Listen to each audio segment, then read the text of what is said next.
आप सुन रहे हैं संजय पांडे और नेहा राज की आवाज में। शाम है धुआं धुआं,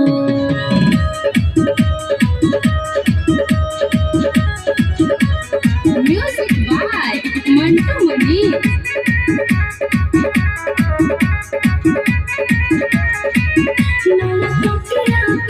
बिछावाना नए नए भइल बाटे गवाना का कही नया टकिया तो सब बिछावाना नए नए भइल बाटे गवाना। मानो बात हमार चलो चांद के पार, मानो बात हमार चलो चांद के पार, अपना मोरब से भेल हो दुआ दुआ दुआ दुआ।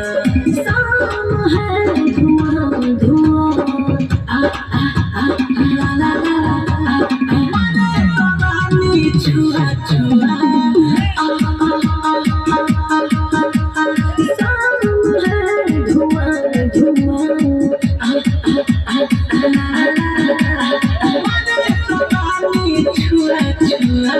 ऐसे जब मुर्गा हो जाए दहिया पुआ पुआ पुआ पुआ पुआ पुआ पुआ पुआ।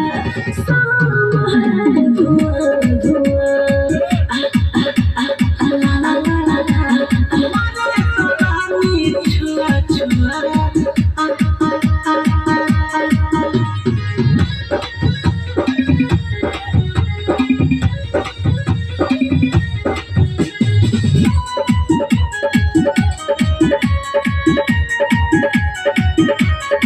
इतना जाने और मन माने अभी राजा छोटे बने जाने झूठे की अपना छोटा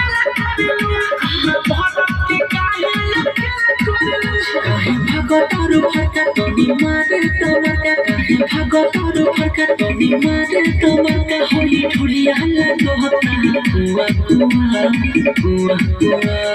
शाम है धुआं धुआं, आ आ आ ला ला ला ला, माने तो रानी छुआ छुआ, आ आ आ आ। शाम है धुआं धुआं, आ आ आ ला ला ला, माने तो रानी छुआ छुआ। ऐसे जब मुर्गा हो जाए दहिया पुआ पुआ पुआ पुआ पुआ पुआ पुआ। शाम है धुआं धुआं, आ आ आ ला ला ला, माने तो रानी छुआ छुआ, आ आ आ आ। पांडे रिकॉर्डिंग स्टूडियो दिल्ली बाजार।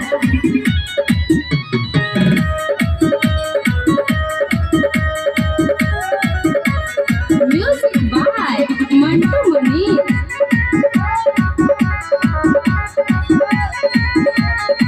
संजय पांडे मंटू बेदर्दी जमी करो गोले बरदे हमके आगे पीछे कोने वाला जम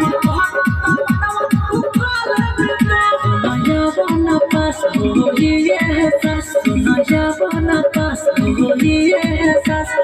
होता न सहनो रुआ रुआ रुआ रुआ। शाम है धुआं धुआं, आ आ आ ला ला ला, माने तो रानी छुआ छुआ, आ आ आ आ। शाम है धुआं धुआं, आ आ आ ला ला, माने तो रानी छुआ छुआ। ऐसे जब मुर्गा हो जाए दहिया